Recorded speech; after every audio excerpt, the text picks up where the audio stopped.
Bagaimana caranya membangun sakinah bagi mereka yang hanya berpasangan dua? Masya Allah. Iya. Kalau antum membaca surat namanya At-Talaq. Di dalam Al-Quranul Karim itu ada surat namanya At-Talaq. Surat perceraian. Allah memulai dengan memanggil nabinya. Ya ayyuhan nabi. Di surat itu ada 5 kali penyebutan takwa. Ini menunjukkan bahwasanya pondasi pertama rumah tangga yang sakinah itu takwa kepada Allah Azza wa Jalla. Makanya Allah katakan, "Waman yattaqillaha yaj'al lahu makhraja." Barang siapa bertakwa kepada Allah, pasti Allah kasih jalan keluar. Itu pasti. Dan dalam berumah tangga, antum akan mendapati masalah. Masalah sama istri, masalah sama mertua, masalah sama ipar, ada aja masalah. Masalah sama kerjaan. Waman yattaqillaha yaj'al lahu makhraja. Dan takwa ini wasiat Allah Azza wa Jalla kepada orang-orang terdahulu, kepada orang-orang yang akan datang, terus Allah wasiatkan bertakwa kepada Allah. Kemudian Allah katakan wa yarzuqhu min haitsu la yahtasib. Di antara yang menyebabkan rumah tangga kadang-kala nggak sakinah ini masalah fulus, Ustaz. Iya. Ada yang waktu menikah suaminya bekerja. Setelah menikah suaminya di PHK.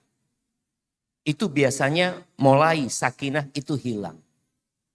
Mulai istrinya melihat sang suami tidak memberikan nafkah dengan cukup. Mungkin kesenangan istri nggak seperti yang dahulu.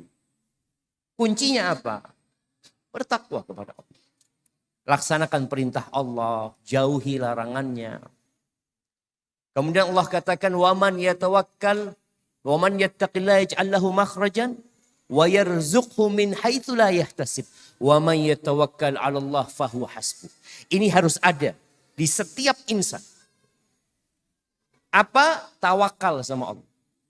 Bergantung sama Allah. Istri jangan bergantung sama suami. Suami juga jangan bergantung sama istri. Bergantungnya sama Allah. Karena ada orang yang bergantung sama pasangannya. Lupa sama Allah Subhanahu wa ta'ala. Ingat yang ngasih rizki itu bukan suami. Ada kadang-kala nih yang nikah sama janda kaya. Siapa yang nikah sama janda kaya? Angkat tangan. Angkat tangan ya. Kita Dapat kasih hadiah. hadiah. Yang nikah sama janda kaya angkat tangan. Boleh pulang duluan. Enggak ada Ustaz. Enggak ada Ustaz ya. Ada yang dari awal menikah dia melihat kepada kekayaan. Dan dia berpikir dengan dia menikah dengan janda kaya hidupnya akan sakinah. Belum tentu. Makanya kalau antum bergantung sama Allah, fahuwa hasbuh. Allah akan mencukupi.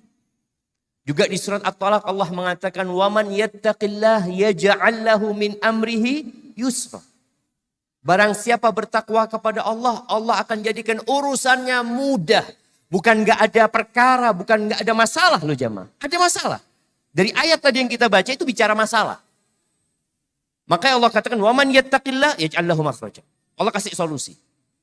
Antum kesulitan menghadapi istri Allah, istri anak ini Ustaz gak nurut Ustaz. Istri anak seperti ini, banyaklah keluhan seorang suami. Antum kayaknya kurang bertakwa. Maka seorang suami yang ingin mendapatkan sakinah, tolong dia perbaiki hubungan dia sama Allah dulu. Dia berharap istrinya menurut, dia nggak nurut sama Allah. Dia berharap istrinya patuh, dia nggak patuh sama Allah. Banyak urusan itu disebabkan kita. Jadi yang bertakwa kepada Allah, Allah jadikan urusannya mudah. Jadi itu kayaknya kunci pertama. Jadi mulai dari memilih Ustaz ya. Dari memilih, makanya perlu juga orang belajar. Ngaji tentang bagaimana memilih pasangan hidup. Setelah itu, yang kedua Ustaz, setelah takwa ini memang ilmu. Ilmu tentang hak dan kewajiban. Kita kan kalau sudah berpikir hak dan kewajiban, sebagian kita sudah menikah pun belum tahu. Belum ngerti dia dengan hak dan kewajiban. Nanti tahu-tahu dia mengatakan sesuatu mulai dia bingung. Ucapan anak ini jatuh talak apa enggak? Loh antum enggak belajar berarti. Antum menempuh rumah tangga tanpa ilmu. Gimana mau dapat sakinah? Sedangkan ilmu ini yang menunjukkan antum lorong-lorong menuju sakinah. Antum nggak belajar. Bagaimana Allah mengatakan wa'ashiruhunna bil ma'ruf. Jadi bergaul dalam rumah tangga itu dengan cara yang ma'ruf. Bukan hanya sekedar yang penting saya laksanakan kewajiban. Yang penting saya sudah berikan hak dia. Enggak, ada yang namanya ma'ruf. Ada sesuatu yang lebih dari sekedar hak dan kewajiban. Itu mungkin intinya. Jadi bagaimana dia bertakwa kemudian dia belajar. Sehingga insya Allah dapat tuh sakinah. Insya Allah. Masya Allah. Berarti berkaitan dengan edukasi masalah pernikahan harus sudah dimulai sebelum menikah, Ustaz ya? Iya memang al-ilmu qabla al-qawli wal amal kan. Itu insya Allah antum semua tahu tuh. Ilmu sebelum beramal. Nikah ini termasuk amal gitu. Banyak orang menikah, kenapa antum mau menikah? Ya Allah Zat, anak takut perempuan itu dinikahin sama orang lain gitu. Jadi dia nggak punya persiapan apa-apa. Cepet-cepet langsung. Hanya cepat-cepat seperti itu. Dan terus terang ini menjadi PR buat para ustadz. Banyak pernikahan dini terjadi di negeri kita. Itu karena perzinaan. Bukan karena dia memang ingin menyelamatkan kehormatan dirinya, enggak. Tapi sudah berzina, akhirnya dia mau nikah. Dan dia berpikir, dengan menikah itu dosanya hilang. Enggak loh. Dosa zina ini baru hilang kalau antum bertobat dengan taubatan nasuha gitu. Bukan dengan sekedar sudah anak sudah sah. Oke engkau sudah sah tapi engkau punya dosa yang engkau belum bertobat gitu. Makanya banyak mereka yang pernikahan dini yang terpaksa menikah. Terpaksa. Jadi bukan karena memang dia ingin menikah ya. Kadang-kadang gak lama bercerai. Menutupi aib. Hanya sekedar menutupi aib. Padahal aib itu gak tertutupi sebenarnya. Masya Allah. Kecuali dengan dia bertobat kepada Allah Subhanahu wa ta'ala. Masya Allah. Baik.